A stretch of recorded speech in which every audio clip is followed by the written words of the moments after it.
Halo semuanya, pada video kali ini saya akan berbagi mengenai persiapan OSN untuk pembahasan OSK IPA SMP 2023 part yang ke-1. Mudah-mudahan video ini bisa membantu bagi yang mau mengikuti OSN atau sebagai pendalaman materi IPA khususnya fisika di SMP. Yuk kita langsung mulai. Pembahasan OSK IPA SMP 2023 nomor 1 mengenai gaya gesek. Sebuah meja didorong perlahan pada salah satu sisinya sehingga bergeser ke kanan. Akibat dorongan tersebut, buku yang berada di meja ikut bergeser ke kanan.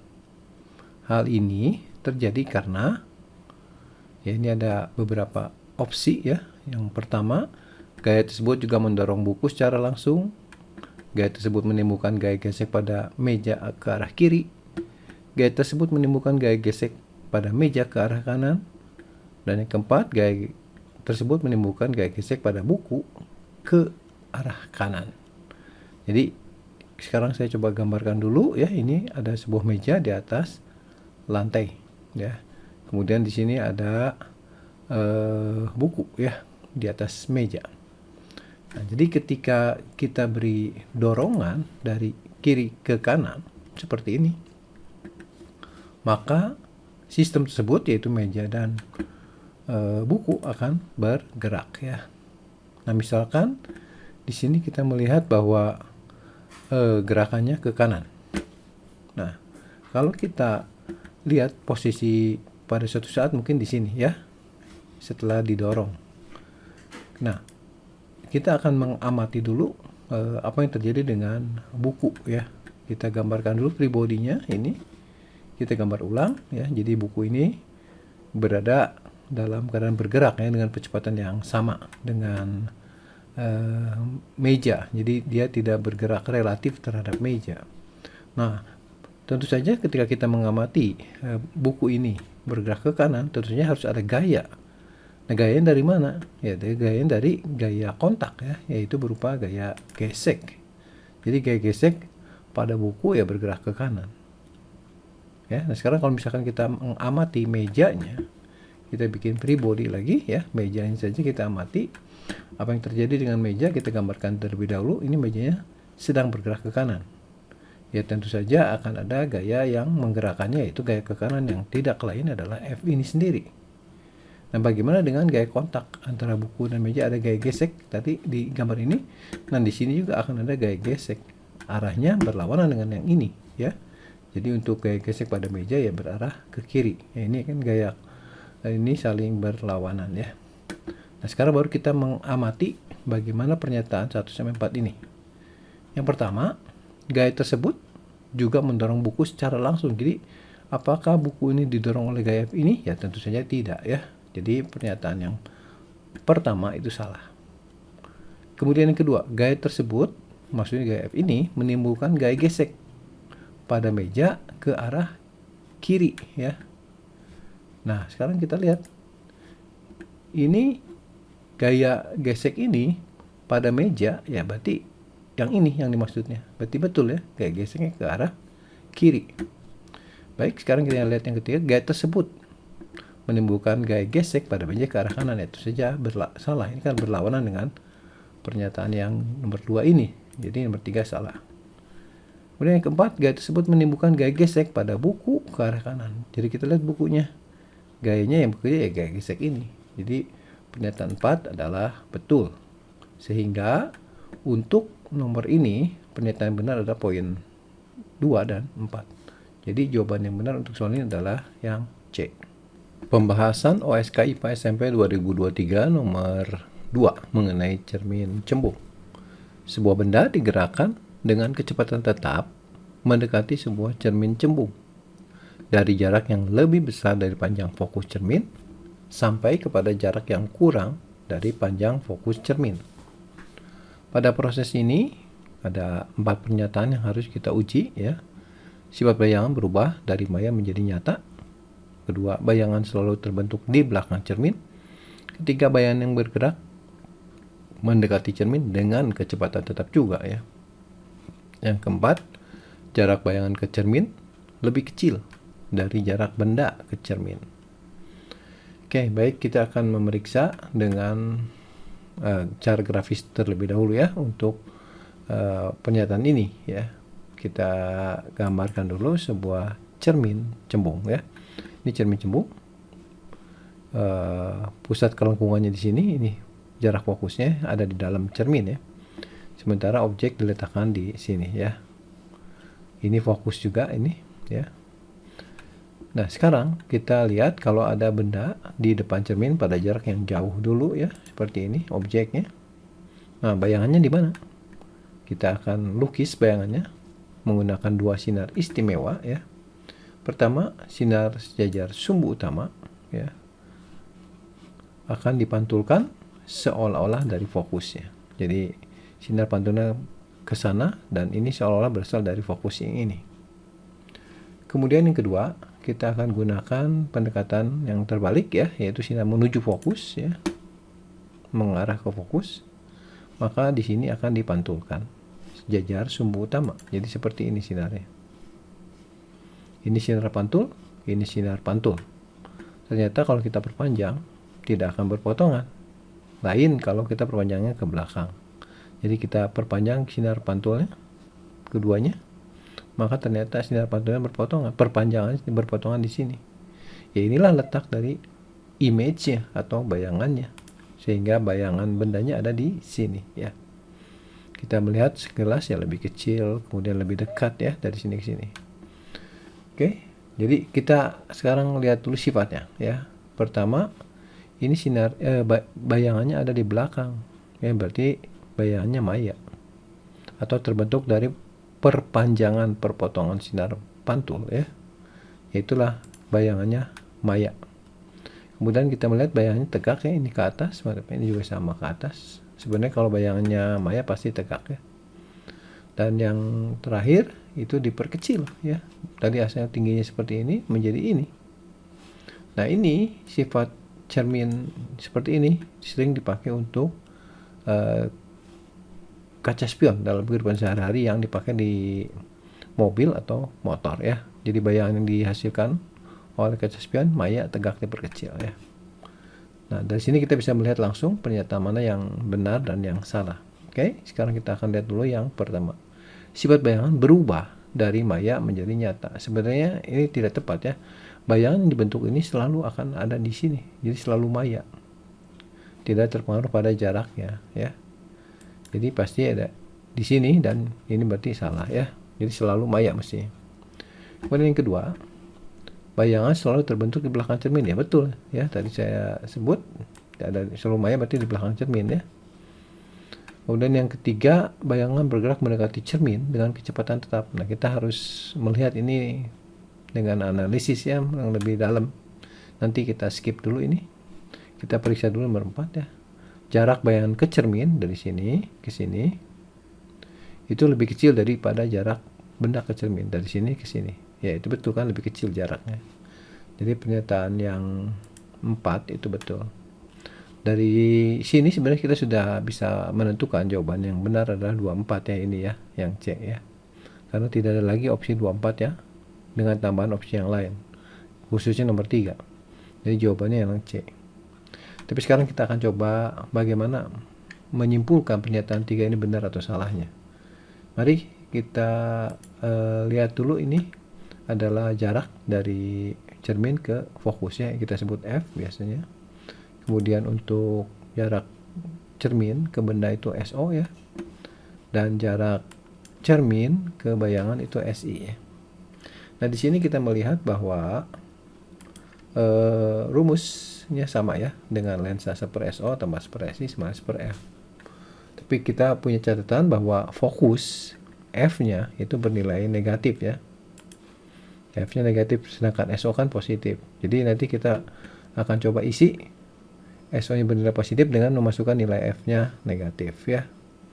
Oke, jadi saya ubah dulu rumusnya untuk menghitung SI ya. Jadi 1/SI sama dengan 1/F dikurang 1/SO. Kemudian samakan penyebut ya. SO min F per SO kali F, atau SI-nya adalah kebalikannya, SO kali F dibagi dengan SO min F. Oke, sekarang kita akan coba buat tabel ya. Ini untuk jarak benda, ini untuk jarak bayangan, ini untuk kecepatan objek ya dari satu posisi ke posisi yang lain, dan ini untuk kecepatan bayangannya, image-nya. Oke, saya mulai pemisahan min 4F. Ini kan F-nya negatif, sehingga nanti nilai SO kan positif ya. Di sini SO-nya min 4F, kita substitusi ke sini. Maka nanti didapatkan SI-nya adalah 4/5 ya. Di sini kan min 4F kali F dibagi min 4F min F ya. Jadi 4/5F hasilnya. Nah, begitu kita coba untuk yang kedua ya, min 3F, maka SI-nya masukkan ke sini juga, nanti hasilnya 3/4F ya. Silahkan dicek.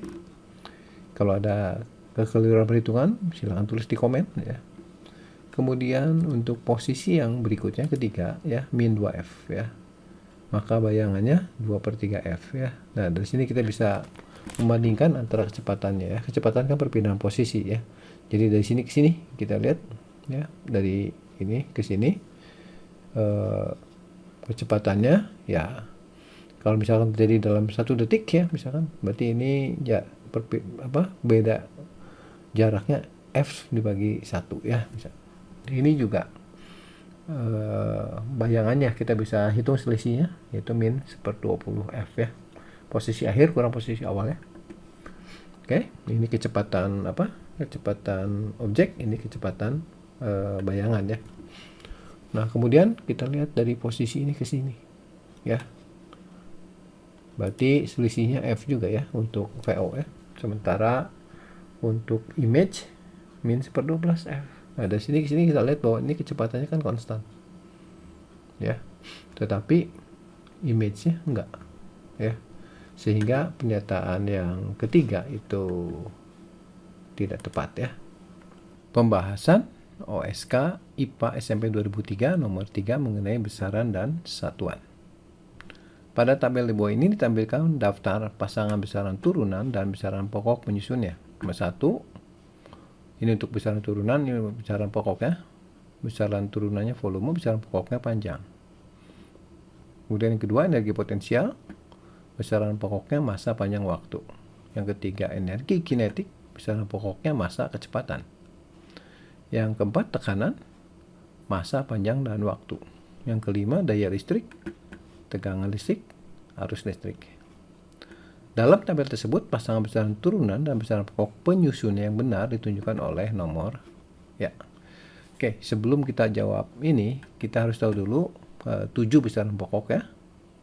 Yang pertama panjang, yang kedua massa, yang ketiga waktu, yang keempat kuat arus listrik atau arus listrik ya, yang kelima suhu atau temperatur, yang keenam intensitas cahaya, dan 7 adalah jumlah zat ya. Oke, nah sekarang kita lihat ini besaran turunannya, betul ya. Nah sekarang apakah volume disusun dari besaran pokok panjang? Ya, kita tahu volume panjang kali lebar kali tinggi. Panjang, lebar, tinggi termasuk ke dalam kelompok besaran pokok panjang ya.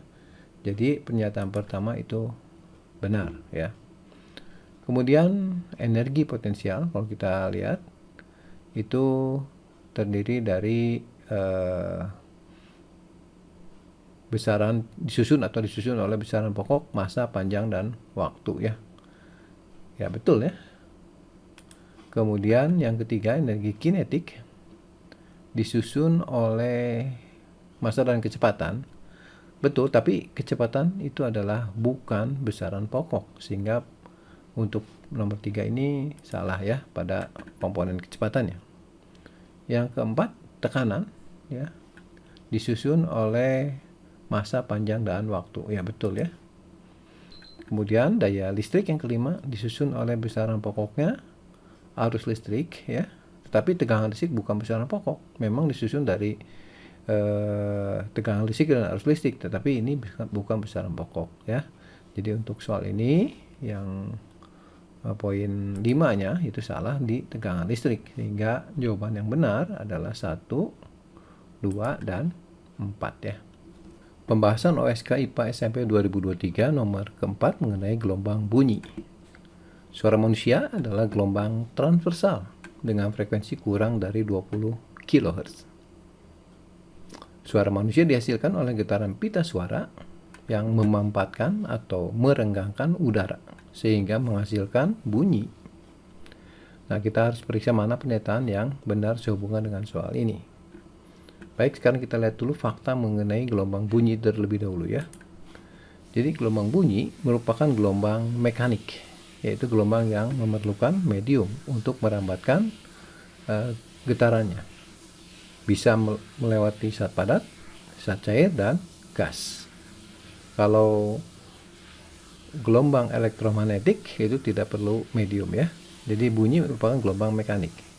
Kemudian bunyi juga termasuk pada gelombang longitudinal di mana arah rambatan itu searah dengan arah getaran ya.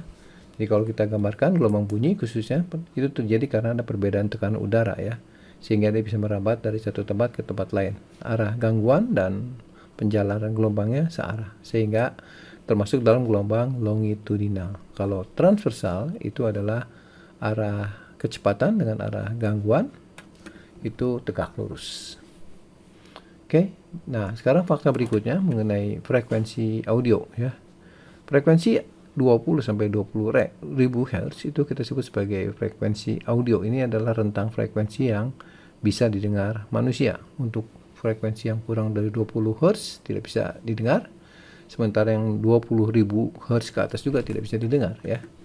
Untuk yang frekuensinya kurang 20 Hz itu disebut sebagai infrasonik, dan untuk yang lebih dari 20 kHz itu disebut sebagai gelombang ultrasonik. Jadi dari sini kita bisa langsung memeriksa pernyataan dan alasannya. Pertama, gelombang suara manusia yang merupakan gelombang bunyi gelombang transversal. Ya, ini salah ya. Jadi ini pernyataan salah.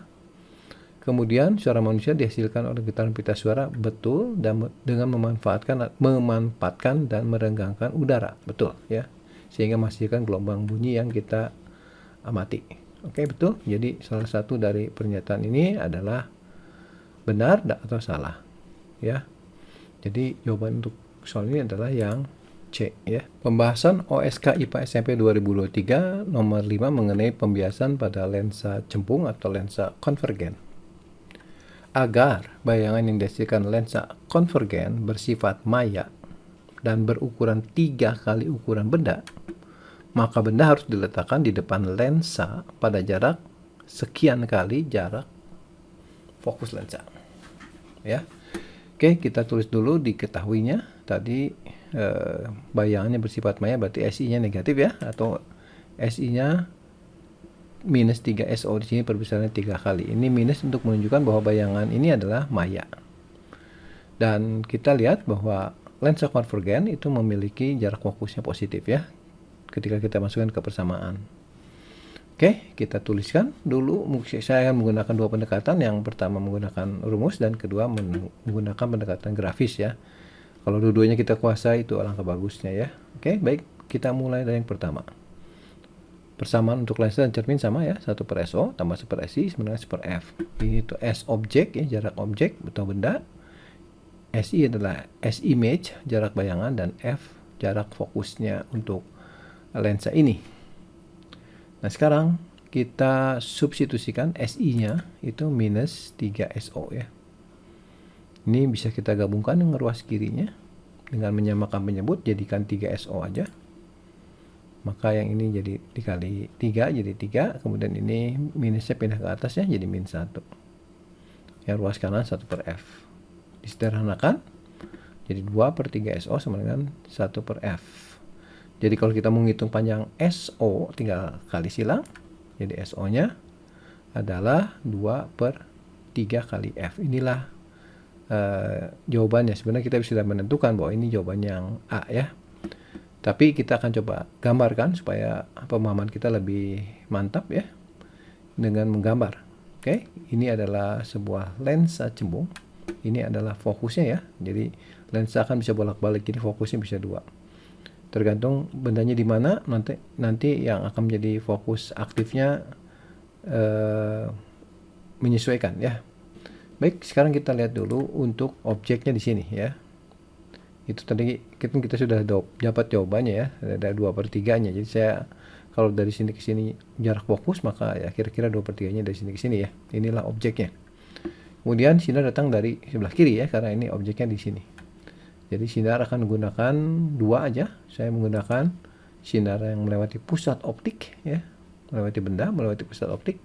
Dia tidak akan mengalami pembiasan, dia akan bergerak lurus terus ya. Kemudian saya menggunakan sinar yang istimewa yang kedua, yaitu sinar sejajar sumbu utama. Ini sumbu utama akan dipantulkan ke dibiaskan ke fokusnya, jadi ke sini. Jadi maksud ini adalah fokus aktifnya. Di sini kita melihat sinar bias. Kalau kita teruskan tidak berpotongan, tapi kalau kita perpanjang ke belakang akan berpotongan. Jadi itulah kita yang akan kita lakukan. Jadi sinar pantulnya kita perpanjang ya, sehingga kedua sinar bias ini, bukan pantul, akan berpotongan di sini. Dan inilah letak bayangannya atau image-nya. Kita tarik ke sini, image-nya di sini. Jadi inilah bayangannya. Bayangannya bersifat maya ya. Kenapa? Karena bendanya di sini, bayangannya dari yang sama. Kalau untuk pembiasan, bayangan yang nyata itu ada di sebelah sini ya. Jadi di sebelah sini ya, ini bayangannya maya atau terbentuk dari perpanjangan sinar bias ya. Sehingga kalau kita lihat ini bayangannya diperbesar ya, sama dengan ini 3 kali ukuran benda. Jadi jawaban yang tepat memang yang A. Demikianlah video pembahasan OSK IPA SMP 2023 part yang ke-1. Nantikan video pembahasan selanjutnya mengenai OSN IPA khususnya fisika. Jangan lupa ya untuk subscribe, share, komen, dan nyalakan notifikasi supaya tidak ketinggalan untuk video terbaru lainnya. Sampai di sini, sekian dan terima kasih ya.